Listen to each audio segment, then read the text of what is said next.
thank you for joining NadineBentRussell.net. I am just relaunching my whole effort to share information on the internet in a public space for people to get a hold of, discuss with, connect with like-minded people, hence the NadineBentRussell.net. I really feel like I have a really unique group of friends around me, and I found that through all these other connections that I'm making in different places that I've lived. So tonight, recently I had a conversation about the film White Savior, and it was great. I had a bunch of friends that joined me for that. Tonight, my friend Mo, I just sent out a quick hey, heads up to people if they wanted to come and join and be part of the conversation.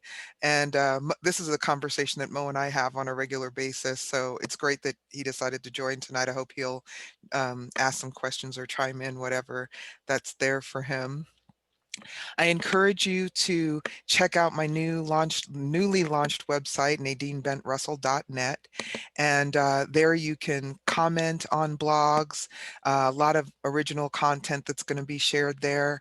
I really want to shout out my friend Mandolin, who really worked with me to get this website going. She started talking to me about this 2 years ago. I'm one of those people who I don't mind sharing information with people, but I don't want it to be about me. So, to put myself out there and to put myself out there publicly was a process for me to get back out there, because even Mo knows me from another time in my life when I was pretty well known by people. So anyway, make sure you catch any of my blog posts by subscribing on the website when you go to visit there. And thanks again. So this is my personal vlog format. I usually just talk to myself, or if a friend of mine joins or people send me questions during the recording, I include their questions and I just talk about a particular subject. And tonight I'm going to talk about generations, because sometime last year, that idea about generations was on my mind very heavily, but not in a bad way, but just in a way that I was thinking about it a lot, pondering it, thinking about the connections related to it. And I actually ran into someone in Home Depot at 6 o'clock in the morning and talked to her about generations. And it just so happened that her family was going through a transition of having a multi-generational household. And what I said to her was encouraging. So I was really happy about that. She's an amazing woman. And then I just wanted to put across that generational thinking is really important. Um, I think of and tomorrow when I post, I'll be posting something about basically my worldview. I think I have a unique worldview, but I'm just going to really put it out there and have people ponder it and pull it apart and let me know what you think about it, because there's another way I think we could be living with each other. And I think it's like right there at our disposal, but we just need to shift our perspective. And do some inner healing work for ourselves, because it is true that hurt people. So um anyway, so right now, everybody's thinking about the vaccine and counting down to inauguration day, and the shenanigans of our current president as he comes to the reality of having lost the election. And I'm sitting here thinking about something completely different, of course, right? So for me, I'm thinking about generations. I'm thinking about the continuum that we're part of. I'm thinking about the way that we work together or don't work together as generations. And so, like, how I'm backing into this conversation is I have been mentoring people who are now in their 40s. They're millennials. They're the leading edge of the millennial generation, I think. And don't quote me on this, because I'm not good with the Generation X and millennials and all that other stuff. And Mo, if you know anything concrete about that, I'm happy for you to chime in about that. But I was thinking about them and how they really feel that they have so much information and so much certainty. I think it was my friend David Daniels that I was speaking to who mentioned this term to me, omni competence. So like there's not anything that they don't feel like that they can do, that they have competency in everything that they put their mind to.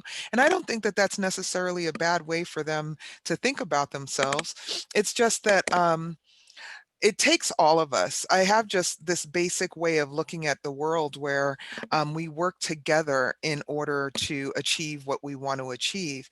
And what happens is sometimes, I know in the 60s, Mo, I know you remember this or have heard this, but in the 60s, they used to say, don't trust anybody over 30, and how there just wasn't a value put on the point of view of their parents' generation, back then in the 60s. And there was a huge shift happening in the United States at the time. So at the time, people were questioning authority at a level that they hadn't been before.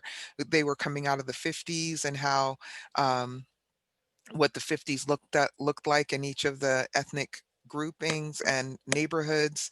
And then so I'm thinking to myself, okay, um, my mom's generation, their generation, there was just like this very what's the word I'm looking for?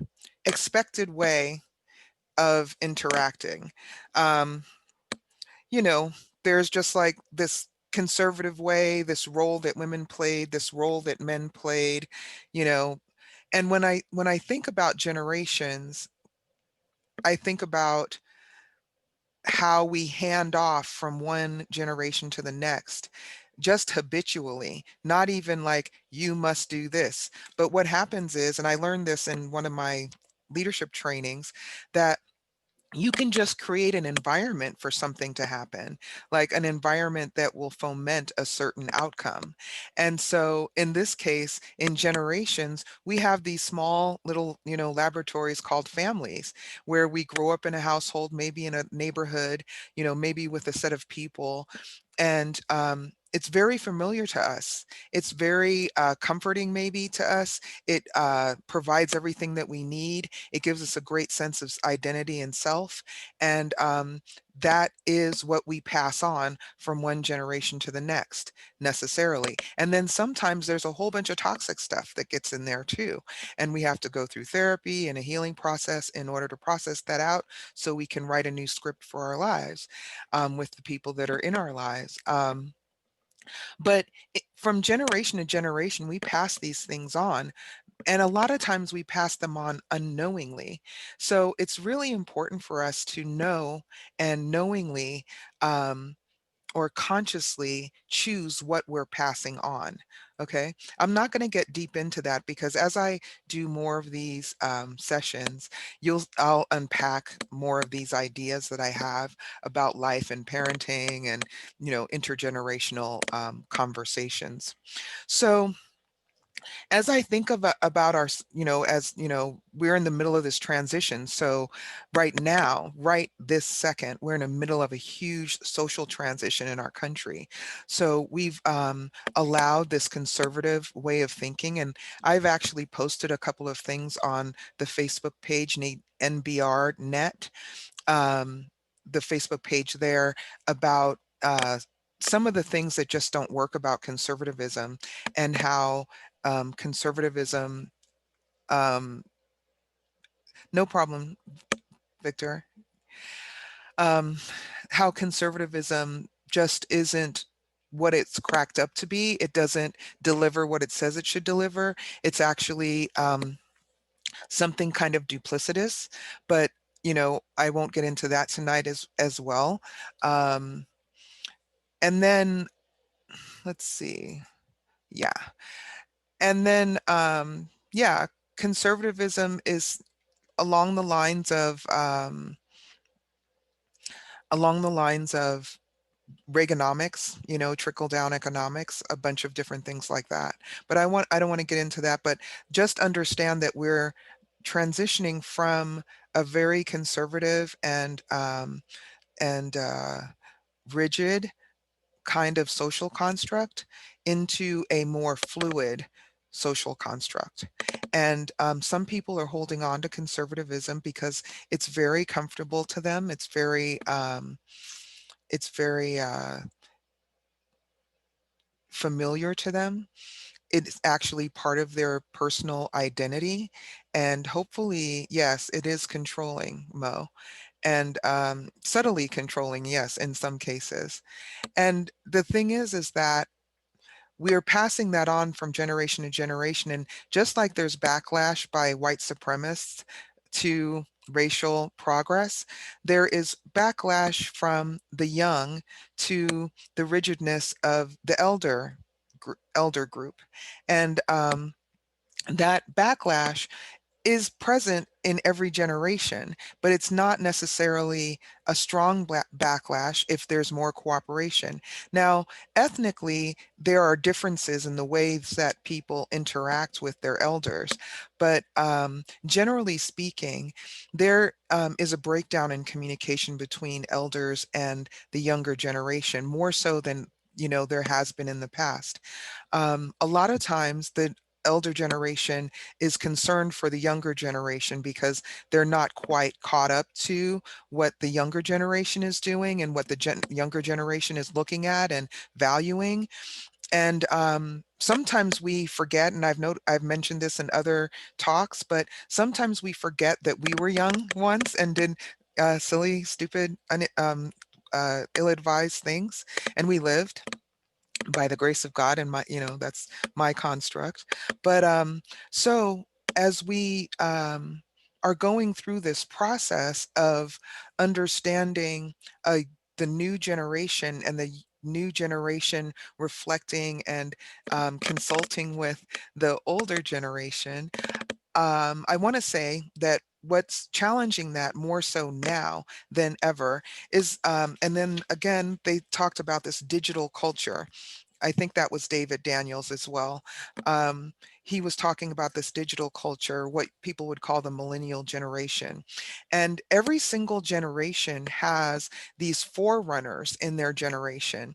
The forerunners in the generation are people who usually are artists, they're technologists, they're scientists, they're people who operate in the future, pushing a society forward in whatever it is that the area that they're operating in. So like I've been in a technology since the early 80s. Like I was at a high school that had programming courses in the 1980s. And so as a result, I'm somebody in my generation plus that I've stayed in the, connected to technology as it's developed over all those years, that I'm somebody who actually has is different than most of the people in my generation because I have a very strong connection technically with technology. Although most of my generation uses technology now and to whatever degree has some aptitude with it, it's not necessarily something that my generation is doing outside of work. Like most of my generation knows technology because they sit in front of a computer and they do certain operations because of fulfilling their role at work. Um, Now, a lot because of social media, my generation is engaging, like taking selfies and pictures and sharing things in a public sphere, in a technical public sphere, cyber sphere, right? Well, most of my generation needs that younger generation to guide them in the use of that social media, what's cool, what's not cool, um, ways to approach it, that kind of thing. Um, but if there's a breakdown in communication between those generations, that communication isn't really readily available for some. So then there's people who rely on people like me who are technologists who don't mind sharing the knowledge with people who need that knowledge. So when there's a breakdown in that communication, there's some things that are lost, but I don't want to get into that right now. What I do want to touch on is that digital culture. Digital culture, uh, you know, we have information at our fingertips. My cell phone is right here. It's on silent, but it's right here, right available to me. I actually used to work with a group of engineers, and what we used to do, we used to have conversations about all kinds of things during our lunchtime because we used to have lunch together every day. We worked together all day and then even had lunch and sometimes dinners. But we actually appreciated the teamwork that we had going. um, when we would break down in a conversation where we wouldn't know the answer to something, that's when we would start with our phones. We wouldn't just jump right there into the phone to find the answers. And so, in a similar way, like we still appreciate, even as technologists, we still appreciate the analog kind of way that life is, or can be. It's one of my favorite pastimes to unplug from technology, be at the beach, be on a hill, something like that. But the fact is that this younger generation really, because they have this ready access to information, they really don't feel that we have any use to them because one, they can get the answers on the internet. Two, we don't even know how to use the technology in most cases. Three, that normal generation to generation breakdown between what we think is cool and what they think is cool and what we think is appropriate and what they think is appropriate, right? That happens in every generation. But add those other two things that I added, the readily available information on the internet and the fact that we don't even know how to use the internet to even engage them in their sphere of influence. So thinking about that, I always tell people, and it doesn't get out enough, but you can't get wisdom from the internet. Wisdom is only found through actually living through things, living through your theories, like taking your theories and having the rubber meet the road and see if you spin out or you ride, safely and smoothly and, arrive at your destination, your, desired destination. But a lot of people live in their theories. They don't actually challenge themselves to put their theories to the test. And I challenge you today to put your theories to the test, just as an aside. So we're looking at the breakdown. You can't get wisdom from the internet, but you can get wisdom if you're engaging somebody who's an elder to you, someone who's already lived a little bit of life. Now, there's this way that we have, as elders, have been imparting information to the next generation that I think is kind of a shoving it down their throat kind of way that doesn't really allow for creativity and thinking, innovation, building on what it is that we did in our generation. And I think that we need to give a little bit more breath and air and space to that, with every single younger generation, because that is their role. Their role is to take what we've built and make it better and innovate on it, throw it out if they need to, because they are the keepers of the future. And we just need to respect them as the keepers of the future, whether we like it or not. You know, there are some people who are concerned about how they're going to live their elder years because are their children going to have them in their homes? Are they going to put them in a home? Some are you going to float you out on an iceberg? The long story short is you it's not just about who's going to take care of you when you're older, who's going to bury you. It's about having the quality of relationship between generations in a way that benefits both generations and overall the world. Like if if my idea about what I think my daughter should do is just one thing, and then she's inspired to do another thing, like it's not my job to block her from doing what she's inspired to do with her life.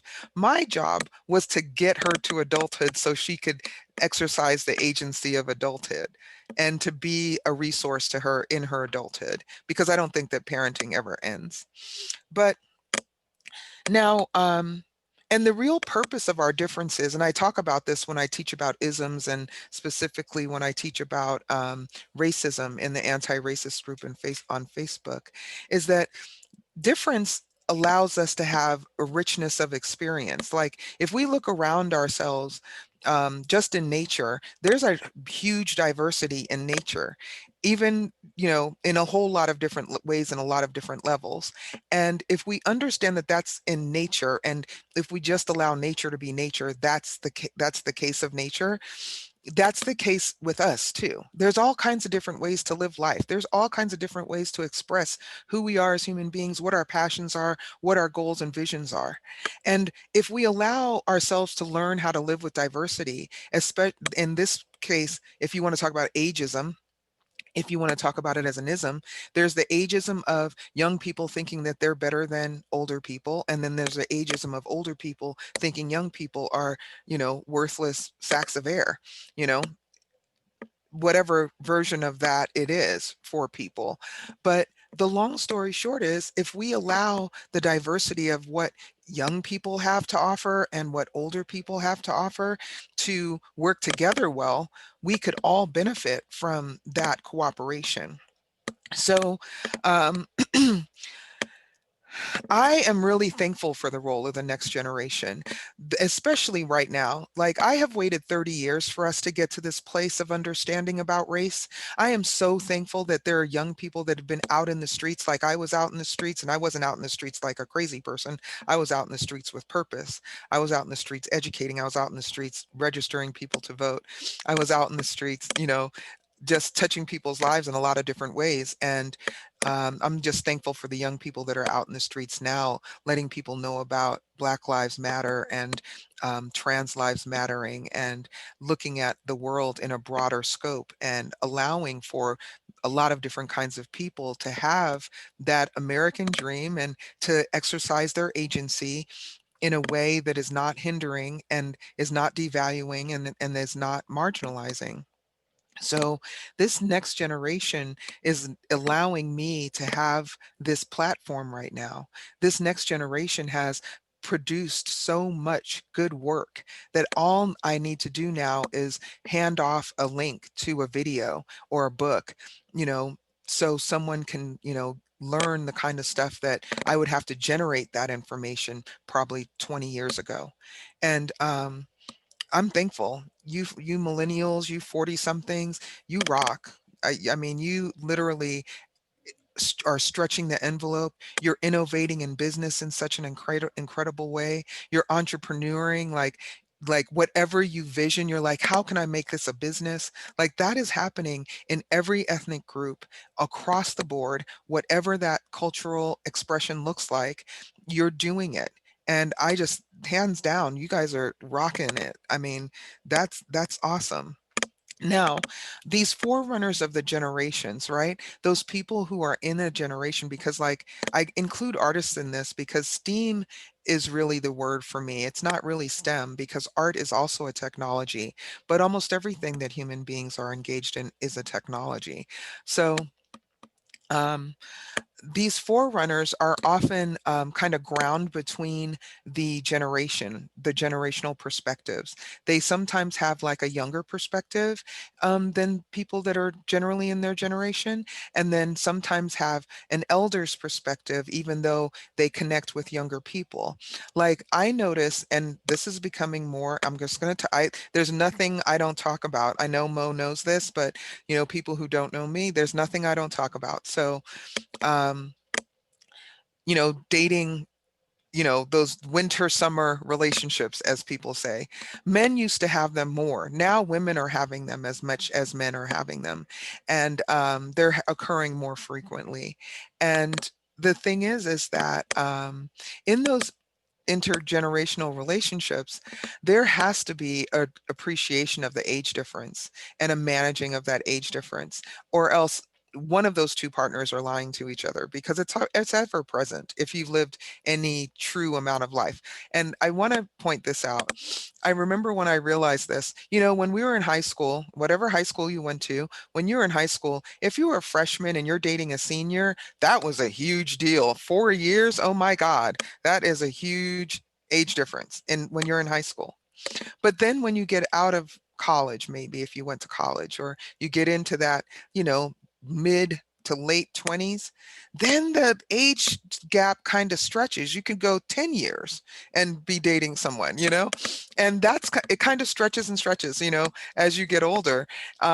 So just notice that. I just thought it was a cool thing that I noticed one day. So I just wanted to share it with you. Now, just one thing that I want to get ready to wrap up the whole conversation and just this whole talk about generations.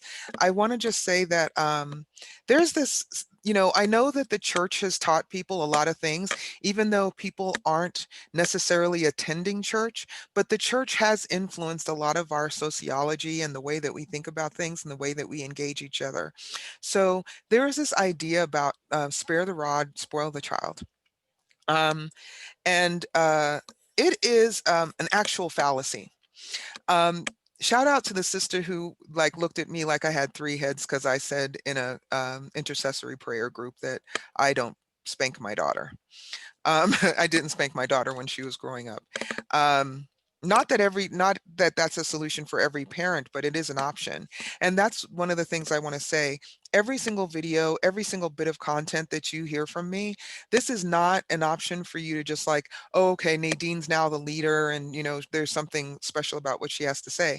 I just want to offer every single thing that I offer on NadineBentRussell.net and any content that you see in social media just as an option for you.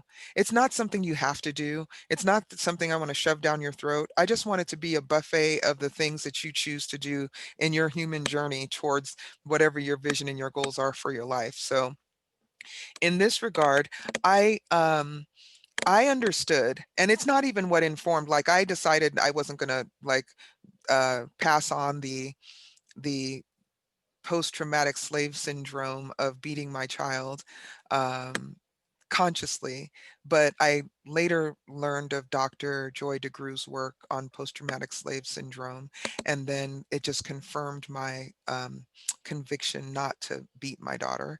Um, and then uh, later, I understood that communication, I just talked when she was a baby. I didn't speak baby language to her. I just talked to her like a human being.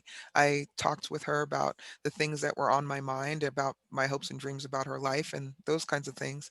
So I tried to focus more on the positive because and what was productive and not what was destructive. I guess that was my general approach to parenting. Not that I was by any means a perfect parent, because she would be the first to tell you all the ways I failed, and I've been honest with her about the ways that I failed. But one of the things that was revealed to me in my parenting journey is that actually, when shepherds use rods, they don't beat sheep with their rods.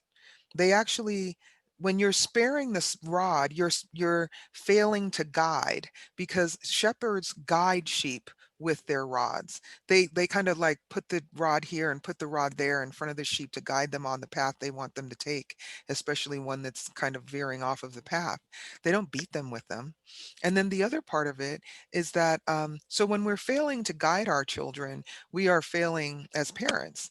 And so that's what I think that spare the rod and spoil the child means. You spoil your children by not adequately guiding them in, at the different appropriate stages of parenting and their development as a human being. So I just wanted to touch on that before I got off of this generational talk, because we have some foolishness that we engage blindly without examination. And I believe that an unexamined life isn't worth living. Not that I'm saying you should off yourself or anything. I'm just saying that, like, let's examine the reasons we're doing things. Let's examine why what we're passing on. Just like if you have a very specific diet, you're going to look at stuff, you're going to read the labels and that kind of stuff before you hand it to your family. Do the same thing around what you're handing down from generation to generation, because it does get written on the DNA and it does crop up. Like, I didn't grow up one day with my father and my biological father, but I'm very much like him and his family, I'm told. And I'm seeing, like, when I met him, I felt like I was looking in a mirror, at a male me. And the other part too is that just generation to generation, like we can honor our elders. We don't have to like be involved in toxic dynamics with them. Like I have to say on this public posting that I have no business with my mother. She is not involved in any business with me. Please do not exchange any money with her on my behalf. And it's unfortunate that it's come to the fact that I have to say that just to protect my friends and my family. But it's just an important boundary that needs to be set with somebody that I love, that I want to continue to engage. So that boundary has to be set. And that's actually a perfect segue into what I've learned. Um, what I've learned in every single relationship, and even more so, it would help, I think, in the generational relationship, is that we learn to set just boundaries. And I mean just boundaries because these are boundaries that are set up out of communication. They're set up out of love. They're set up out of honor for what the relationship has been and the investments that you've been making in those familial relationship, especially. But if you're somebody who's mentoring someone, or you're a cousin, or whatever way that you're connected generationally, that there's an investment that's made in that relationship. And inside of the investment that's made, you want to honor the investment that you're making in that relationship by giving the communication time, the development time. Like maybe at this point, like recently, I had to cut off with a friend. Um, Hopefully at some point in the future that we'll be friends again, but we know that right now, this season, it's not good for us to be friends. And so we can choose to break off in love with someone, but knowing that this is not a good time for you to be engaging. But that's what's called a just boundary. It's like you've done all the work to try to have it stay open, but then if there's parts that you have to close, or boundaries that you have to set, it's done in love. It's done like, hey, I love you and everything. We can have these kinds of interactions, but we can't have these kinds of interactions because it's a slippery slope to some other toxic behavior. And in my case, I've spent too much money on therapy to like just throw those results out. It's cost me too much. So I wouldn't sacrifice such an important investment that I've made. And then the other thing too is just like, if open and view of communication is available, because we live in a world right now that most people are not open to communication. They're not open and available to communication. They've been shamed by some things.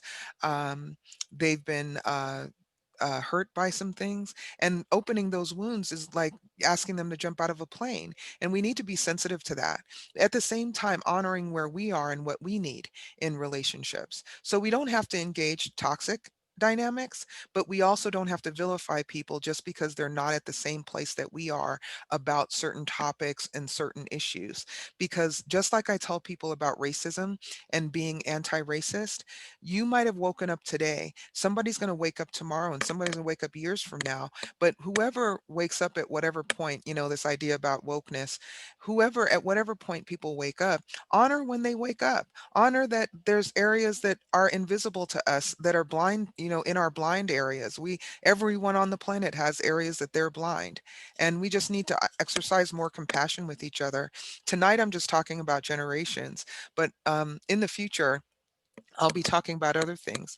But in general, it's important for us to do what we can to maintain our boundaries and our connections. So it's a tightrope walk, but just do it mindfully. Just do it humbly. Do it with stamina. I always tell people, and I feel like a broken record sometimes, but really, when it comes down to it,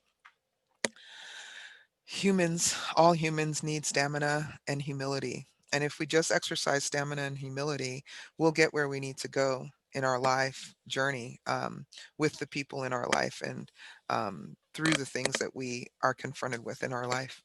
So, thank you so much for listening, Mo. Thanks for hanging out and listening. You're such a great friend. I've known you for, God, 30 plus years, dude. You came in to Davis a year or so after me. Yep. Yep. And that Bay Area connection in California, that's always strong with everybody from the Bay. So thank you. Thank you. And thank you to everybody who's listening, who's going to listen to this after it's posted and recorded. Um, I am thankful to be back in the swing of doing these vlogs on a regular basis. Next week, the anti-racist group is going to start a People's History of the United States. There's a group that's talking to me because they're interested in having a study on mediocre. Idioma's Alo's new book about the danger of white male superiority or something like that. Um, so I'm thinking about doing that study with them in some way, maybe alongside, parallel to A People's History of the United States, or right after A People's History of the United States. But right now, we're doing A People's History of the United States. Next Wednesday, 9 p.m. Eastern, we'll be talking about the introduction and chapter 1. So join us, get into the anti-racist education group on Facebook. That's where we discuss stuff, and in between the conversations, on Zoom at 9 o'clock Eastern. And I think that's it. I think I covered all my notes and I covered all of my upcoming announcements. Make sure you subscribe on NadineBentRussell.net. Once again, thanks for listening. Thanks for just keeping up with what I'm doing and clamoring for me to even have this space and this time. I mean, that's just incredibly honorable and humbling, and that you even think that something I have to say is worth spreading. So thank you so much. And good night. Oh, I almost forgot. I forgot what today is. Today is New Year's Eve. And so I don't usually make a big deal out of New Year's Eve. So glad that I remembered this, but I do like to be festive. And my friends told me about this Truly drink, that's uh, supposed to be really good. So I picked those up today and I'm trying those this weekend. And see, it gives me the effect of champagne without the headache because I'm not a big fan in that regard. Um, Mo, are you hosting anything for this New Year's Eve? Um, First I'm gonna go for a walk, Okay, and then I have no idea. no So I would problem. probably say no. Okay, and one of the things that 2020 has taught us is, you know, ha ha ha about your plans. That's the nature of 2020. So, cheers, everyone. I hope that 2021 brings you greater pleasure, greater success, greater everything. 2021, a new Biden administration, Biden Harris. Woo woo! Yeah, Hopefully, this time next week, we'll be celebrating two new congressmen from Georgia. Come on, 2021. Love y'all and cheers. Mm, awesome. Awesome. Good night.